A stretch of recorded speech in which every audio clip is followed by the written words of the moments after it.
Olá a todos, bem-vindos aí a mais um episódio do ABCBC Talks, né, o programa organizado e patrocinado pela Valitec em parceria com a ABCBC. E hoje temos aqui um participante especial, o Ítalo Flâmia, presidente do Comitê de Inovação da ABCBC.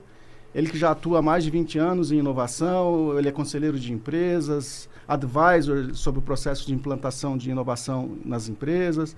Então, bastante experiente aqui para nos contextualizar, né, sobre inovação, onde o CVC se enquadra e se encaixa, né? Ítalo, muito obrigado, tá? Prazer estar aqui contigo. E até para introduzir aqui para o nosso público, conta um pouquinho da tua trajetória profissional, né? Como é que você chegou aí nesse universo da inovação e também que te levou incentivou, te motivou a liderar aí, assumir a liderança do Comitê de Inovação na BCVC. Legal. Bom, primeiro, boa tarde, Peter. Boa tarde a todos. Prazer estar aqui com vocês. Um pouco da minha trajetória. Bom, eu atuei por quase 40 anos como executivo, né, de grandes empresas. Então, Accenture, fiquei 9 anos ali. Depois Natura, 12 anos. Depois Sodexo, Porto Seguro, 10 anos. E fui nessas empresas, fui CIO, fui COO, fui Head de Marketing, fui diretor de inovação e negócios digitais. Então, eu tive uma carreira bastante diversificada, tanto em tecnologia como em áreas de negócio. E, bom, desde 2019 eu saí do mundo corporativo e hoje eu me dedico a conselhos de administração e consultivos. Faço também trabalhos de advisory, voltados à estratégia de inovação, principalmente. Também sou coordenador e professor de cursos de MBA e pós-graduação voltados à inovação e à transformação digital, e sou mentor de executivos e startups. Bom, e a minha motivação, né, de estar presidindo esse comitê de inovação corporativa da ABCBC bom, primeiro estar próximo a pessoas super entusiasmadas, conhecedoras, boa gente, né, que comungam do mesmo objetivo, dos mesmos gostos, né, que é a questão da inovação aplicada na prática.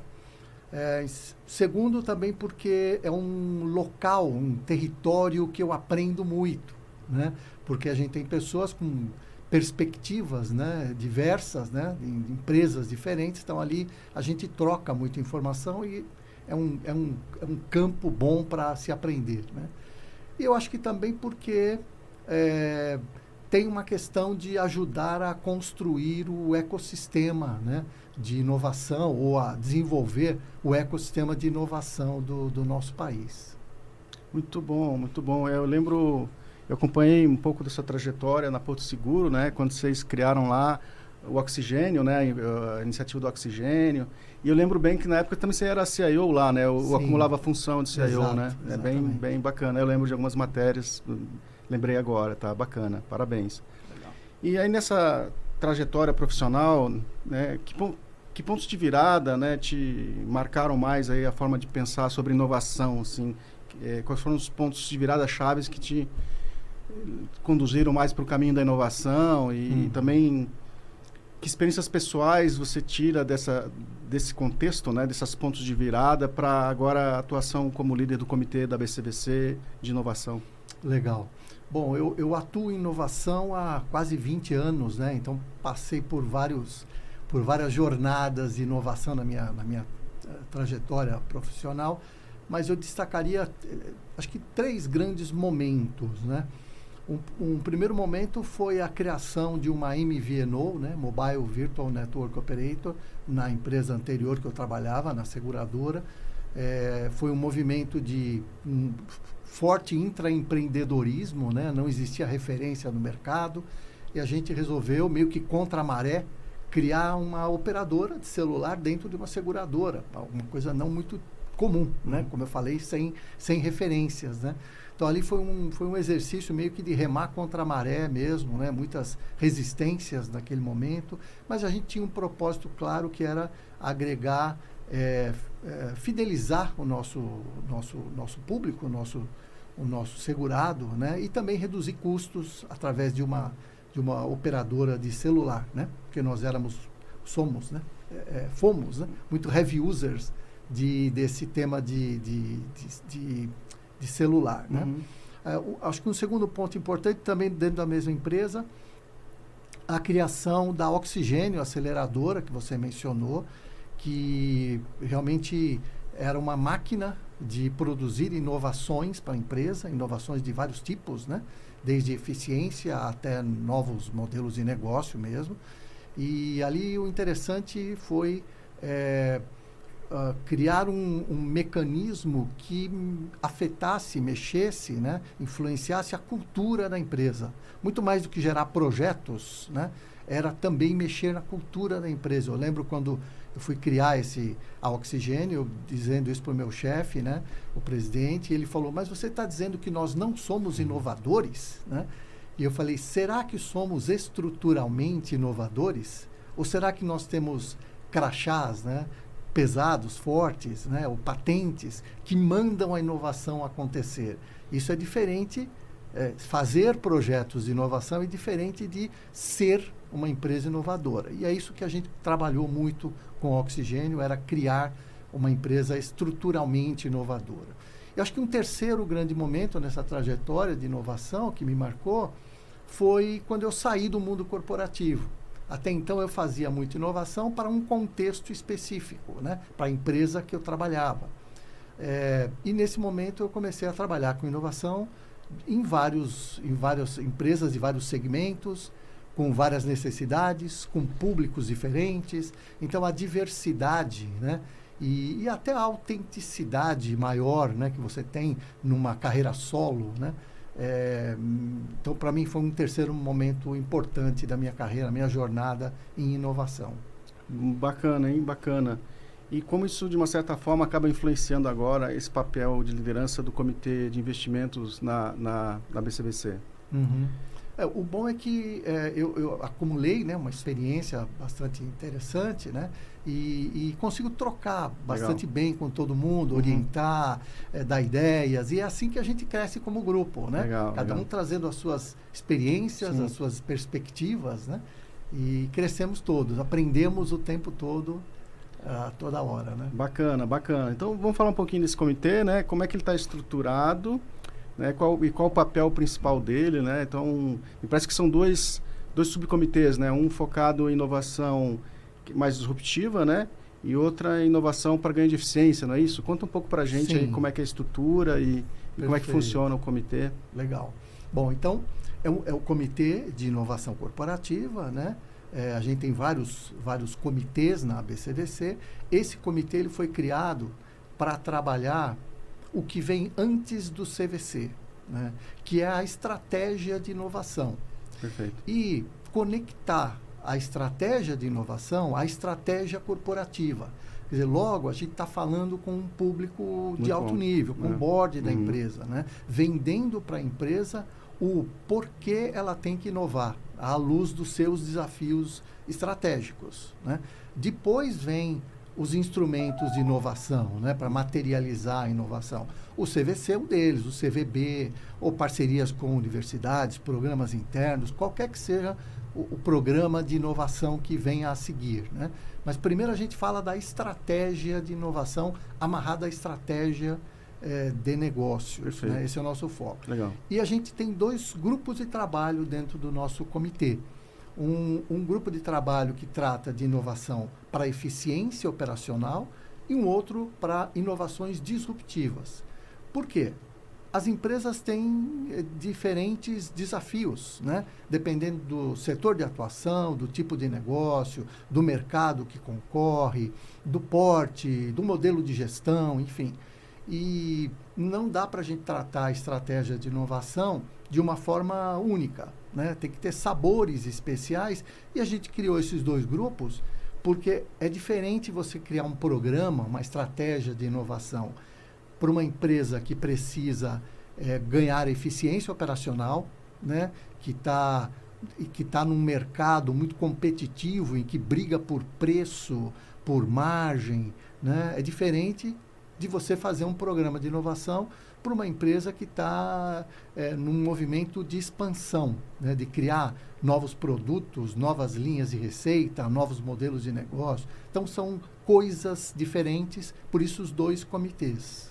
Bacana, bacana. E esse comitê de inovação é importante porque o CVC é uma estratégia que opera nesse contexto, não é certo? Então, claro, tem que ter clara a estratégia de inovação, muito bem conectada às necessidades, desafios, né, e oportunidades da corporação, da sua estratégia maior. E aí o CVC é mais uma das estratégias, né, que vão viabilizar ali a execução de uma tese de inovação e uma tese de investimento, né? Então, a tese de inovação vem da estratégia de inovação.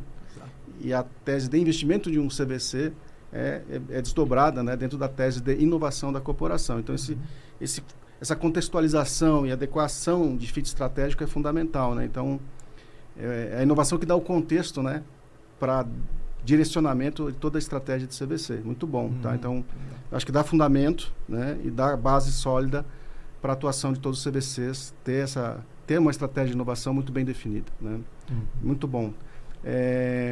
Sobre a dinâmica do comitê, você quer comentar algum ponto? Como é que funciona o dia? O comitê, a gente tem uma reunião mensal, né, do comitê, dos 2 grupos de trabalho juntos, né? Os grupos de trabalho se reúnem com as suas agendas próprias.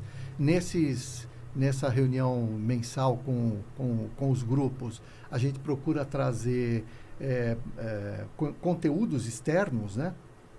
Palestrantes, pesquisas, informações que estimulem, né, os grupos de trabalho nos seus focos específicos, né? Tem também a Deloitte, que nos ajuda a trazer informações, artigos do mercado. A gente trabalha muito bem no assíncrono, né, com o WhatsApp, também dividindo artigos, dividindo notícias, fazendo comentários, né? E, enfim, assim que a gente roda o comitê, e o objetivo é sempre a gente produzir nesses grupos de trabalho e no comitê, produzir artigos, podcasts, produzir conhecimento para a comunidade, né, em torno desse tema. Bacana. Desenho e implantação de estratégias de inovação. Fantástico, fantástico. Então tem uma missão aí, um propósito, né, de divulgar, apoiar o mercado com informações de qualidade nesse tema inovação. Muito bom, muito bom. Falando um pouquinho aí sobre inovação, né? Vamos falar um pouquinho sobre inovação e acho que agora também nessa época de IA, nesse momento de IA que nós estamos vivenciando, traz muita oportunidade, muito risco, né?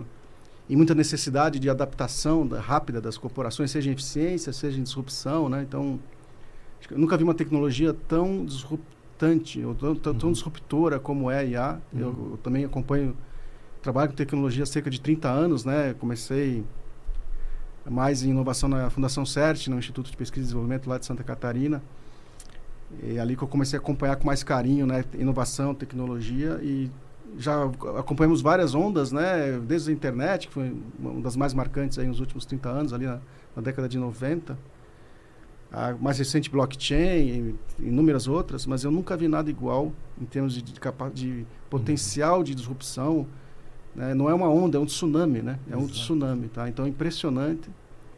E isso traz muita demanda, muito de resposta rápida, né? De estratégia de inovação, que se desdobra em tese de investimento para um CVC, dando ali mandato e missão a ser cumprida rapidamente, como necessidade de resposta, né? Mas também tem para parcerias estratégicas, como você mencionou, M&A também, né? Um programa de inovação mais amplo, né? Considerando o IA aí, uma estratégia de resposta a IA, né? Então, assim, até a pergunta que eu ia fazer, quais são antes de falar das respostas, né, de uma estratégia de inovação e de um programa de inovação, vamos dar um passo atrás, né, e falar assim ainda com a sua experiência, né, quais são hoje os maiores obstáculos, tá, que as corporações ainda vivem para estruturar um programa de inovação, né, e quais são as oportunidades que você enxerga para as empresas que querem inovar, né, seja em eficiência ou seja em disrupção, em ruptura. Perfeito. Obstáculos, né? O que eu tenho vivenciado nos meus projetos, né? Os maiores obstáculos passam por não entendimento, né? Ou desalinhamento do objetivo da inovação na empresa. Passa também pela cultura, uma cultura não adequada para sustentar a inovação. passa por falta de talentos dentro da empresa, a empresa não conseguiu atrair os talentos necessários, passa às vezes por falta de dinheiro, mas eu nem vejo que esse é o maior problema, mas também passa por aí, passa por burocracias, por processos rígidos, né? Não flexíveis das organizações. Mas assim, o que eu mais destaco como obstáculos é o desalinhamento em torno do objetivo da inovação, né? Então, eu participei de um projeto, me lembrei agora que foi super interessante, que a empresa disse, eu quero criar um programa de inovação. Bacana, vamos fazer isso, né? Mas por que mesmo? Para que a gente quer inovar? Falando isso com o presidente. Aí ele deu a versão dele, a visão dele. Eu falei, você me permite conversar com o resto do board? Com o resto dos executivos? Sim, claro. A surpresa foi que cada um todo mundo queria a inovação, só que cada um tinha um objetivo por trás disso, né? Cada um tinha uma ambição por trás daquela inovação. E aí eu voltei para o presidente e falei, olha, antes da gente fazer o programa, a gente tem que se alinhar de qual é o nosso objetivo, né? E aí foi super interessante, e o subproduto desse alinhamento foi posteriormente um super engajamento, porque passamos a todos nós olharmos para o mesmo objetivo, né? E que engajamento é um dos obstáculos também, né? Então, isso que eu vejo no campo de obstáculos, né? No campo de oportunidades, que você disse, né? No campo das oportunidades, bom, a inovação está aí para mexer no top line ou no bottom line, né? Quer seja criando novos produtos, novos serviços, novos modelos de negócio, mexe lá no top line, quer seja na eficiência operacional, também mexe no bottom line, né? Eficiência de custo, enfim, redução de despesas, né? Fazer as coisas mais rápidas, com mais qualidade e tal. Eu também costumo falar nas minhas aulas que a inovação, a boa inovação, ela é um produto de 3 grandes variáveis, né? Uma boa ideia, né? Uma ideia original, boa, com potencial, né? Segunda variável é a implementação, né? Ou a implantação desta ideia de forma eficaz, no tempo certo, com o custo adequado, no ritmo adequado, né? E o terceiro é o resultado, um resultado significativo. Seja o que for resultado para a empresa. Às vezes é um resultado econômico-financeiro, outras vezes é um resultado é uma inovação que vai preparar as competências da empresa por uma inovação futura melhor, mais impactante. Seja lá o que for o resultado, a inovação tem que ter essas 3 variáveis, né? Tem que ser uma ideia implementada e que traga resultado. Senão, não é inovação. Sim. Por isso eu falo do top line, bottom line. No final das contas, tem que agregar valor para a empresa. Perfeito, né? Perfeito. E então, falando em resultado, né? Como medir os resultados de inovação e garantir que esses projetos tragam esses resultados, tragam esses impactos, né? Então, se puder falar como medir, quais são as métricas importantes aí. Legal. Eu uso uma pirâmide, um conceito chamado Innovation Scorecard. Assim como tem o BSC da década de 70, do Kaplan, do Norton, tal, e tem o ISC, Innovation Scorecard, também com 4 dimensões, como um BSC, né? E que eu gosto de usar isso como frame, né? Não não é para engessar, porque obviamente cada empresa, cada programa tem o seu desafio e, portanto, o seu conjunto de métricas, né? Mas eu gosto de usar esse frame porque ele não nos deixa esquecer de 4 dimensões importantes. A primeira, que é a base, né, dessa pirâmide, são os indicadores de contexto, né? Como é o ambiente, como é que eu meço o ambiente, a receptividade do ambiente à inovação na minha empresa, né? Então, aí estamos falando de indicadores de tempo de capacitação da equipe em inovação e da gestão também, dos líderes em inovação, a dedicação de tempo da organização para a inovação, investimento, budget disponível de inovação na empresa, indicadores de cultura, quanto que a cultura é receptiva, enfim, o ambiente está adequado, né? Dimensão contexto. Numa dimensão acima, a dimensão processo, né? Bom, eu estou fazendo a inovação do jeito certo, meus processos são eficientes, né? E aí indicadores como tempo de uma ideia virar um experimento, o tempo de um experimento virar um projeto, o sucesso de experimentos que viraram projetos, né? Ou então projetos entregues no prazo, inovações entregues no prazo, com custo, no escopo adequado. Estou rodando o meu modelo de processos de forma fluida, eficiente, eficaz. Depois tem um outro nível, que é o nível da estratégia, né?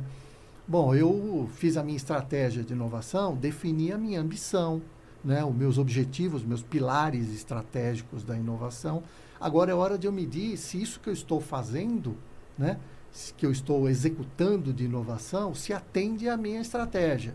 Então, na minha estratégia, eu defini que queria focar, 80% do meu tempo, da minha energia, do meu budget de inovação, em inovação de eficiência, e 20% em inovação disruptiva, por exemplo, né? Agora eu vou medir. Estou executando conforme eu calibrei a minha estratégia, né? E aí eu vejo, bom, eu tenho projetos nesse quadrante, naquele quadrante, defini que a minha estratégia eu ia ter naqueles horizontes H1, H2, H3, a McKinsey, eu ia ter, não sei, 70%, 20% e 10%. Nesse quadrante eu meço, né? Nesse nível de estratégia eu meço como que eu estou performando, entregando a minha estratégia. E por último, resultados, né? Obviamente, quer dizer, bom, isso tudo que o ambiente está adequado, eu estou rodando meus processos de forma fluida, a minha estratégia, eu estou entregando a minha estratégia, mas que resultado eu estou trazendo para a empresa? Aqui são os indicadores, então, econômicos financeiros, né? Como que eu estou performando, que nova receita eu estou agregando, que custos eu estou reduzindo, que novos mercados eu estou entrando, quantos novos clientes eu estou atraindo, e assim sucessivamente. Muito bacana, muito bacana. E até uma curiosidade, né? Então, da definição da estratégia, né? E depois os indicadores, né, que vão avaliar a eficácia na execução e implantação dessa estratégia de inovação. Eu fico curioso para saber como, nesse mundo de oportunidades que a gente tem, né, as tecnologias viabilizam uma série de oportunidades, né, para gerar resultados e melhorar indicadores. Como é que eu priorizo, né? Já que, por exemplo, hoje o uso de IA nas empresas é um mundo de oportunidades, né? Desde a área de vendas, grande eficiência na operação, até disrupção na veia, né? Para gerar novas receitas com novos produtos, novos serviços e até novos negócios, né? Naqueles horizontes H2, H3. Então, assim, é um mundo de oportunidades, né? Desafios. Como eu priorizo isso? Essa pergunta, tem alguma ferramenta técnica? Como priorizar projetos, onde atacar, né? Eu vou executar essa estratégia de inovação através de principais projetos ou mecanismos, né? E como que eu priorizo isso para casar com os resultados, né? Que vem com... Perfeito. Tecnologias emergentes, a gente tem um monte aí saindo do laboratório, né? E eu vi um estudo que falava algo em torno de 1.700, temos 1.700 tecnologias saindo, né, do laboratório, né? Olha. E dá para a gente incluir aí também a inteligência artificial, que obviamente está a todo vapor, mas tem muito ainda a melhorar, né? Toda a parte de agentes, né? Estamos falando de robótica, estamos falando de IoT, que ainda também tem um campo forte aí de crescimento. Estamos falando de tokenização, blockchain, talvez 5, 6G, tem várias tecnologias, né? Mas também, acho que é bem isso que você falou, né?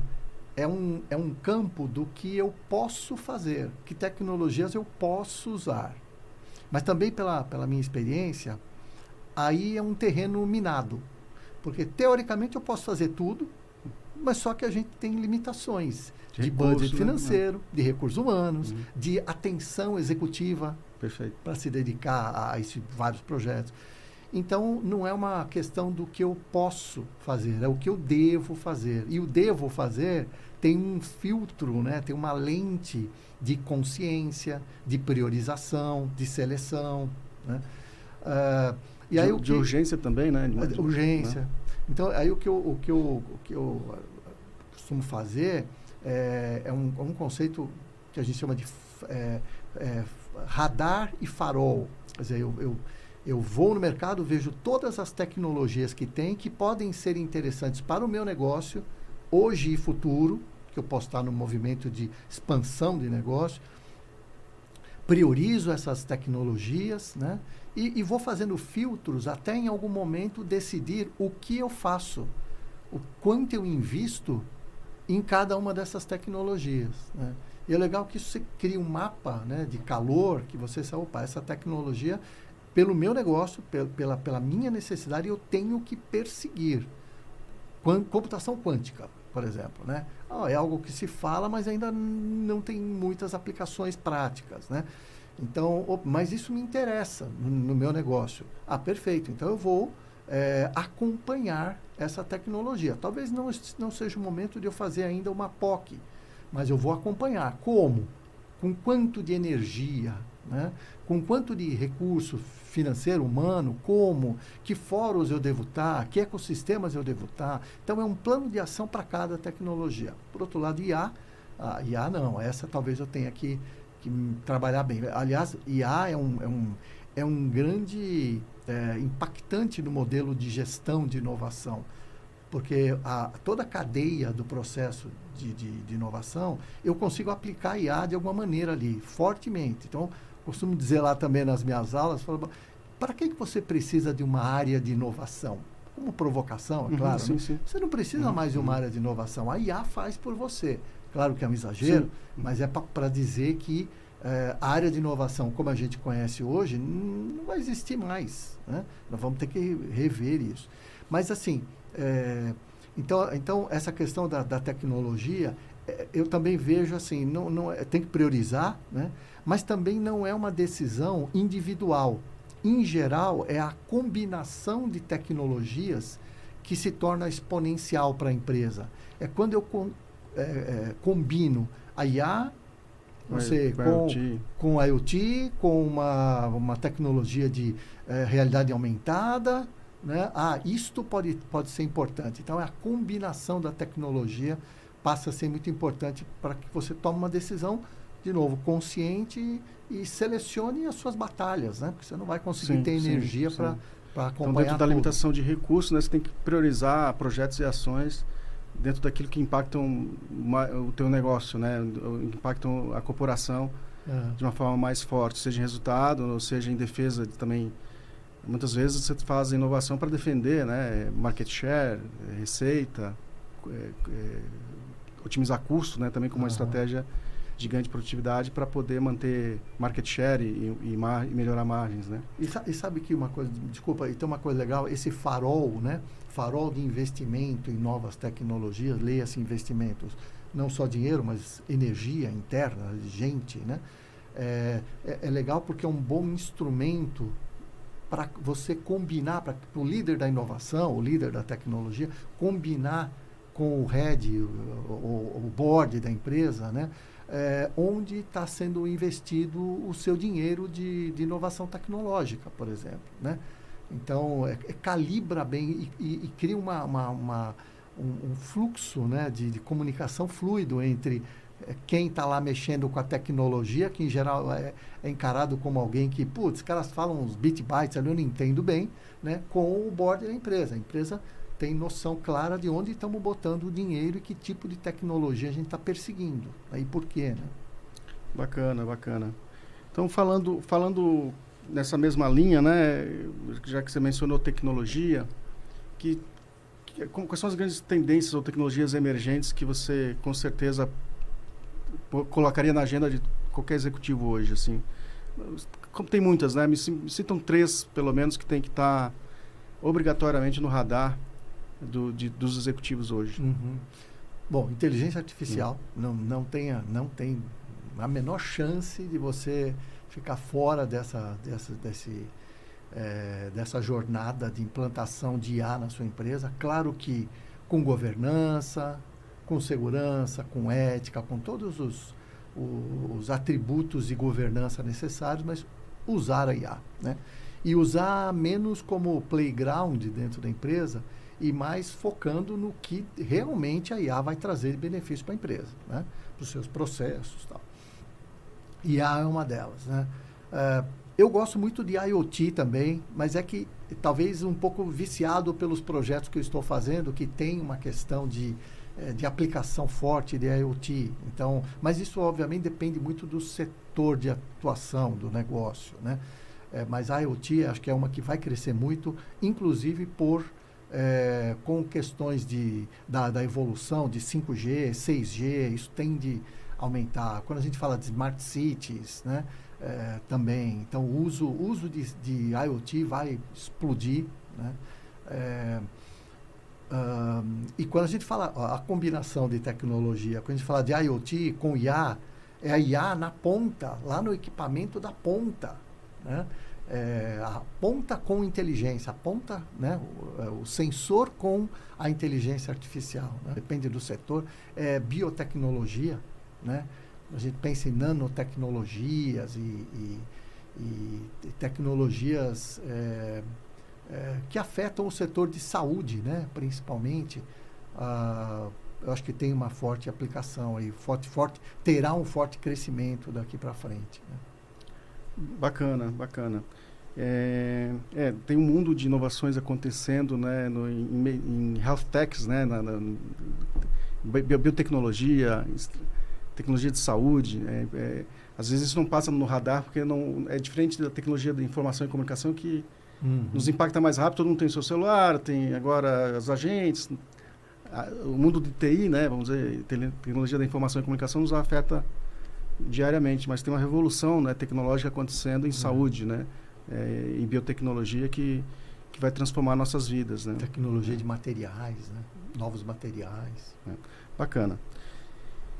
Então, até gostaria que comentasse um pouquinho, então, agora sobre governança e cultura, né, nos programas de inovação, né? Como se faz dentro de um programa de inovação para ter um maior engajamento, né, principalmente do C-Level, né, das lideranças, para eles puxarem e liderarem esse processo, os processos e projetos de inovação, né? Como eu consigo engajar de uma forma mais eficaz aí, principalmente a liderança, né? E também mecanismos de incentivo que tragam outras pessoas de forma mais forte, engajada nesse processo de mudança. Tá. Bom, quando a gente fala de patrocínio, engajamento, né? Esse, como eu falei, é um dos obstáculos ali da adoção da inovação, né? Então, assim, para mim o patrocínio se conquista com entrega de resultado. É a forma mais fácil, mais efetiva de conquistar patrocínio. Entregue alguma coisa e você ganhará patrocínio, né? Então, explore quick wins, né? Principalmente no início da jornada de inovação, para você ganhar de novo esse patrocínio o mais rápido possível, né?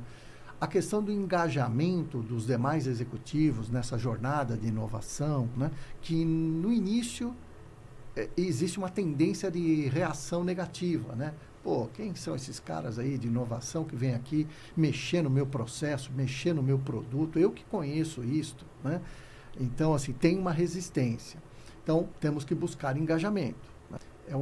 A gente sempre precisa buscar o engajamento dos nossos stakeholders, porque é com eles e para eles que a gente está fazendo o nosso programa de inovação, obviamente, né? Então, como conquistar isso? Para mim, tem dois mecanismos, né?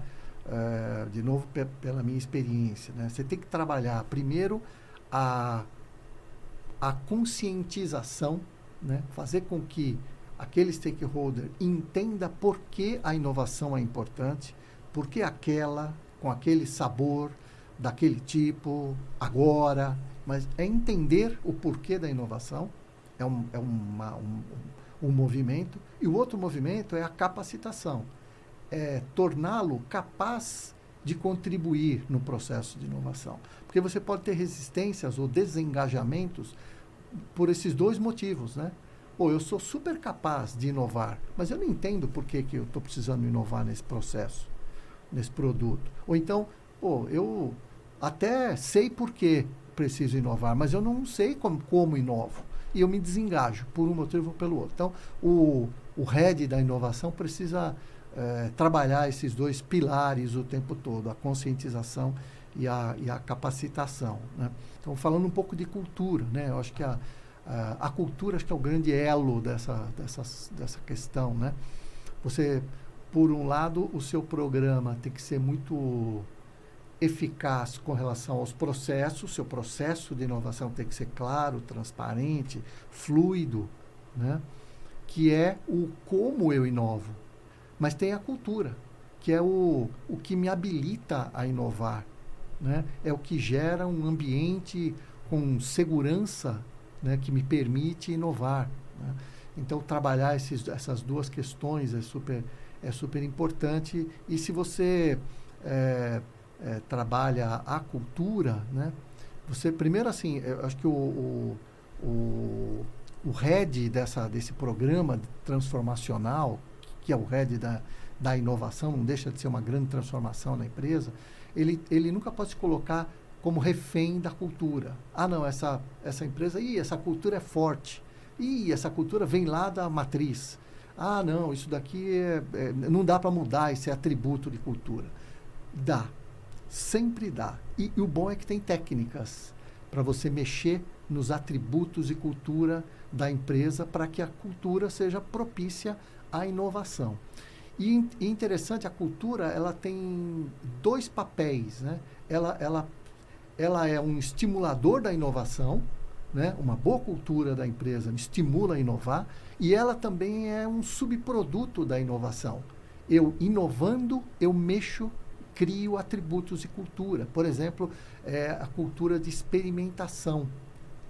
Colocar na cabeça dos executivos, né, que experimentar é uma coisa boa, né? Que eu não preciso começar o meu projeto sabendo qual o resultado final, eu preciso experimentar, né? E só que não é só experimentar, errar, né?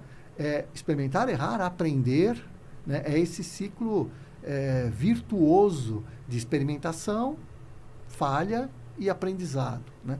Então, a inovação, ela propicia também isso, mexer na cultura da empresa, né? Muito bom, muito bom. E aí uma última pergunta, né? Já voltando lá para o início, voltando à estratégia da inovação, né?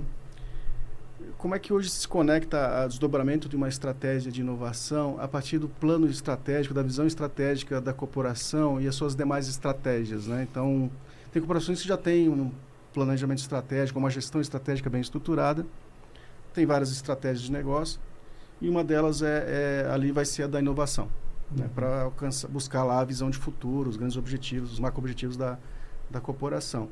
Imagino que nesse contexto seja mais fácil ali desdobrar ou revisar a estratégia de inovação, porque já é cultura, já é prática de gestão você ter visão estratégica e estratégias sendo implantadas e acompanhar isso em resultados, né? Gerando um ciclo de PDCA, como se fala, né? Ou fazendo a gestão estratégica da companhia. Então, uma corporação assim é mais fácil, porque tem lá uma cultura de visão, de planejamento e de definição e execução de estratégia. Ok. Então, acho que o trabalho fica mais facilitado ali para definir e desdobrar uma estratégia de inovação.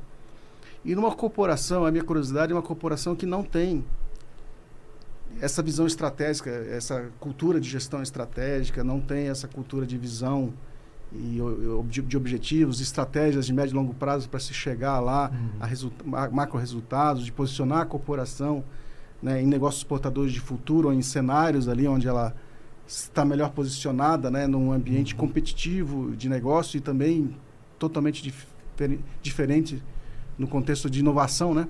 O mundo daqui a 3, 5 anos vai ser completamente diferente do que do que é hoje, né? Eu lembro uma vez, eu era responsável pelo planejamento estratégico da Embraer e fui no MIT lá conversar com alguns professores para integrar no nosso processo de planejamento estratégico como palestras, insights de pensadores, né? E a gente está falando aqui de 2010, aproximadamente. Nessa época, o nosso plano estratégico na Embraer, o plano estratégico da Embraer era de 15 anos. Né? 15 anos, tá? É porque o negócio demanda, né? Você vai fazer uma hidrelétrica, por exemplo, um avião ele opera 20, 25 anos. Ele é desenvolvido em 5, 4 anos, mas para eu começar a desenvolver um avião novo, eu preciso ter tecnologias que foram desenvolvidas 7, 10 anos antes, para ter um TRL, né? Um nível de prontidão tecnológica mínimo para se incorporar no novo produto, né? Então você precisa ter um horizonte e de planejamento mais longo, um farol mais alto, né? Senão você precisa apostar em cenários, né? Essa é parte do negócio, né? Tanto é que agora a Embraer se posicionou bem, né? Nos eVTOLs, né? Nesses helicópteros elétricos. Não é helicóptero, está errado falar, na verdade, nesses veículos que pousam e decolam verticalmente de forma autônoma, inclusive sem piloto, né? São os eVTOLs, né? A Embraer tem um projeto IVE muito bem posicionado, mas isso foi o resultado de um processo de planejamento e estratégia de 7 anos atrás. Hoje ela está super bem posicionada aí nesse segmento, né? Com backlog e tudo mais. Mas ok, então, de novo, né? Quando você tem nesse bate-papo com o professor, ele falou, Peter, como é que eu vou te dar insights para 15 anos, 10 anos, 5 anos? Isso já era 2010, né? Se a velocidade que o mundo está mudando é tão rápida que fica difícil, né, enxergar 3 anos à frente. Foi isso que ele me falou, tá? Então foi uma provocação, né? É óbvio que isso não impede a gente de olhar para o futuro. Muito pelo contrário, agora eu sou obrigado a pensar mega tendências, cenários e vislumbrar lá oportunidades de posicionamento, né? Então eu me pergunto, né, como... E, aliás, isso é uma desculpa, porque algumas empresas ou corporações não querem fazer planejamento estratégico. O mundo muito rápido, que adianta pensar no futuro, vamos focar no curto prazo, né? Isso acaba virando até uma desculpa, né? Então, qual é o desafio de definir uma estratégia de inovação num contexto desse, né? Em que a empresa ela tem uma dificuldade enorme de pensar a médio e longo prazo? Perfeito. Não, excelente. Bom, eu vejo assim, a inovação, né? A estratégia de inovação, ela pode começar, e em geral começa, depois da estratégia de negócio pronto, né? E nesse momento é muito clássico, né? Vou ler de uma forma cuidadosa o planejamento estratégico, os pilares, as premissas, os objetivos, os riscos, tal. Vou entender as competências da empresa, vou entender o cliente, oportunidades, tal. A partir dessa leitura estratégica, né, eu vou criar minha estratégia de inovação, né? A inovação é simplesmente, na minha leitura, um instrumento para entregar um valor estratégico para a empresa, né? Estamos aqui não para inovar, mas para entregar aquela estratégia da empresa, via inovação, né? Perfeito. Esse é um caminho. O outro caminho é quando a empresa não tem esse direcionador. Aí a inovação entra ajudando a empresa a construir essa visão de futuro. Claro que, de novo, depende muito do setor, de como o mercado em que a empresa atua, a velocidade, né, de mudança do mercado, mas é sempre muito rico você ter uma visão do que você quer, né, para o futuro. Não que isso tenha que ser um engessamento da sua visão, mas é ao contrário, é um exercício para criar jogo de cintura na organização. Pensar em cenários, vamos construir cenários de futuro.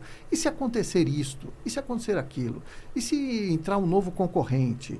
E se entra uma outra empresa chinesa aqui com metade pela metade do preço, o que a gente faz? E se, enfim, e se acaba aquele tipo de mercado para a gente, se reduz?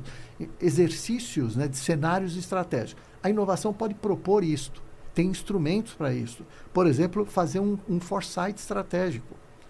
Instrumento fantástico, né? Você captura sinais do mercado, sinais fracos, sinais fortes, cria cenários possíveis, né? Desejados, enfim, factíveis, você cria os vários cenários e trabalha com essas hipóteses e vai acompanhando como que o mercado, o que vai acontecendo, né? Usa aquela matriz Pestel, né? Usa todos os insights políticos, econômicos, sociais, tecnológicos, ambientais, regulatórios, tal, monitora todos esses inputs, né? E você vai e faz cenários e vai acompanhando como que está a evolução daqueles inputs que você estabeleceu no início, né? E que novos surgiram. Então, é como se fosse um exercício estratégico constante, contínuo. Né? Legal, a inovação pode trazer isso. Deve Ela acaba trazer forçando... isso. Então, assim, numa empresa que não tem uma visão e uma cultura de gestão estratégica, você definir uma estratégia de inovação, aí você vai acabar usando algumas ferramentas de planejamento estratégico, né? Que mega tendências, construção de cenários, né? Você precisa dali extrair uma tese de inovação, né? Quais são as hipóteses de futuro e de mudança desse mercado que afetam, então, o meu negócio. Então, o que eu preciso mudar, a me adaptar ou inovar, né? Então, fundamenta a tese de inovação e a estratégia de inovação. Então, eu achei bacana essa resposta, porque uma empresa que não tem a cultura ou a prática da gestão estratégica, ela acaba, para você definir uma estratégia de inovação, você acaba induzindo e provocando, né, a prática de alguns instrumentos que são comuns na gestão estratégica, como definição de cenários, mega tendências, análise mais aprofundada de competidores, de entrantes potenciais, fazer no mínimo análise de pesta. Então você começa a trazer algumas ferramentas de PE, né, de planejamento estratégico, para subsidiar bem ali a estratégia de inovação. Porque se você começa a montar a sua estratégia de inovação sem saber para onde a empresa qual é a vai, referência, né, a visão de futuro, né? Um desperdício. É um desperdício, pode ser, né, um grande desperdício de energia, de dinheiro, né? Exatamente. E mesmo montando a estratégia de inovação, eu acho que tem a estratégia que você acabou de montar, ela pode mudar amanhã, né? Por uma nova tecnologia, por um novo player, por uma nova oferta no mercado. Então, é importante que a sua estratégia de inovação tenha os dois caminhos, né? O inside out, né? Que você olha um problema e vai buscar soluções no mercado, mas também o outside in, né? Que você, atento ao mercado, nessa jornada, atento ao mercado, você traz oportunidades para dentro de casa. Você se deixa surpreender pelo mercado. Esteja aberto a ser surpreendido pelo que você venha a encontrar no mercado. Para que a sua estratégia não seja congelada, né? Que ela tenha flexibilidade. Entre o giro do PDCA, né? A gestão você planeja, né? Executa, checa os resultados, né? E adapta, né? Readequa, né? Revisa, né? O plano e a própria estratégia em função do que está acontecendo no mercado e na eficácia da execução dos projetos, né? Então, bacana. Acho que eu fico muito feliz porque a inovação, né? Nós vivemos uma época de turbo-inovação. Eu falo isso porque, de novo, nunca vi tanta tecnologia ao mesmo tempo, né, em paralelo, nos mais diversos setores. A gente falou aqui, por exemplo, biotecnologia, tem materiais, tem o que está acontecendo em TIC, né, tecnologia de informação e comunicação, que nos afeta de uma forma mais rápida, né? Eu nunca vi tanta tecnologia em paralelo, né, ao mesmo tempo, transformando os negócios, os mercados, a economia, né? E agora ainda tem IA, né, que é uma transversal, né? Extremamente avassaladora, né? Avassaladora. Exatamente. Então a inovação, isso a gente traduz como inovação, né? Isso força as corporações a ter um pensamento estratégico mais forte, né? De se posicionar, de ter estratégias de respostas, de buscar definir uma visão. Então a inovação ela acaba fomentando também dos executivos, das lideranças, o exercício e o modelo mental de pensar estrategicamente, né? Pensar e gerenciar estrategicamente. Por isso tem um papel importante, né, do head de inovação, vamos dizer, que é aculturar o board da empresa, os executivos, o board, em torno da inovação. O tempo todo está levando temas sobre inovação, está levando novidades, está levando reflexões, provocar workshops. Não é só fazer parceria com startup, não é só fazer o projeto. Acho que tem uma demanda, né, forte, que é olha para o board e como é que você acultura o board, como é que você capacita para que o board fale de inovação, tenha fluência no tema. Né? Muito bom, muito bom. E, estamos chegando aqui ao nosso encerramento. Eu vou pedir para o Ítalo deixar uma mensagem aqui para nós, né? O que você deixaria como mensagem aqui para as corporações, empresas que querem estruturar a inovação de uma forma mais consistente, com visão de longo prazo, né? Deixar aqui uma mensagem de encerramento para nós desse episódio E também alguma mensagem do lado pessoal, né, que em termos da tua liderança no Comitê de Inovação da ABCVC. Tá bom, perfeito. Bom, primeiro construa um belo plano estratégico de inovação alinhado à estratégia da empresa, como a gente falou bastante sobre isso, né? Entenda bem quais instrumentos de inovação são aplicados para resolver cada problema que você tem na empresa. Então, o CVC te ajuda a resolver alguns problemas. Uma parceria com uma universidade, outros problemas. Às vezes, um movimento, um programa de intraempreendedorismo traz outros benefícios para a empresa. Então, entenda bem que programas de inovação você precisa usar para resolver cada tipo de problema. Capriche no seu quadro de indicadores, né? Tem estudos que falam que os programas de transformação organizacional, e eu enquadro aí transformação digital e inovação, eles não atendem aos objetivos da empresa, né? Entre 70% e 90% não entregam os resultados da empresa. McKinsey, KPMG, cada um tem um número tal. Né? Mas o importante não é que esses programas, e a inovação, de novo, eu enquadro ali, não é que não entrega resultado, é que a gente não soube combinar bem com o board. Então, vamos criar um conjunto de indicadores adequados e combinar qual é essa ambição e como que a gente mede a inovação na empresa.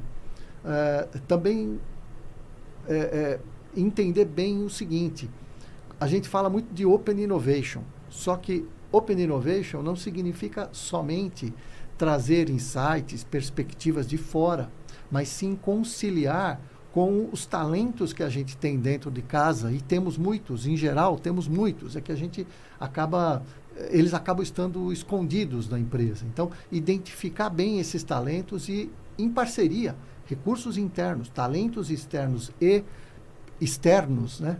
Internos e externos, esses dois juntos produzirem soluções mais impactantes. Então, deixaria isso assim como grandes linhas, né?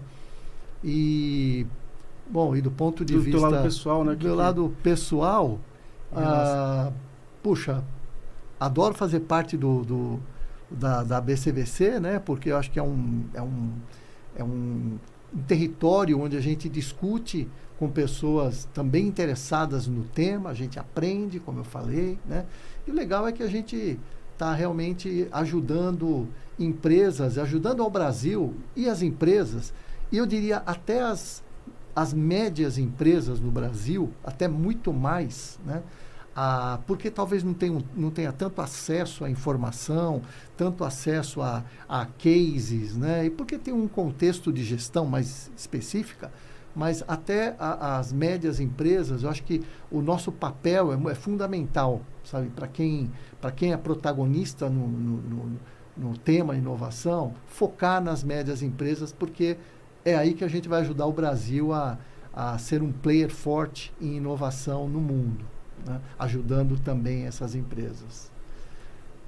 Isso aí, muito obrigado então pela participação, né? Esse episódio especial aqui com o Ítalo, presidente do comitê da BCVC, do Comitê de Inovação, tá? Então, aqui um profissional com uma longa bagagem na área de inovação, né, que atua como conselheiro e advisor de empresas nessa jornada. Muito obrigado pela presença. Legal, obrigado. Agradeço.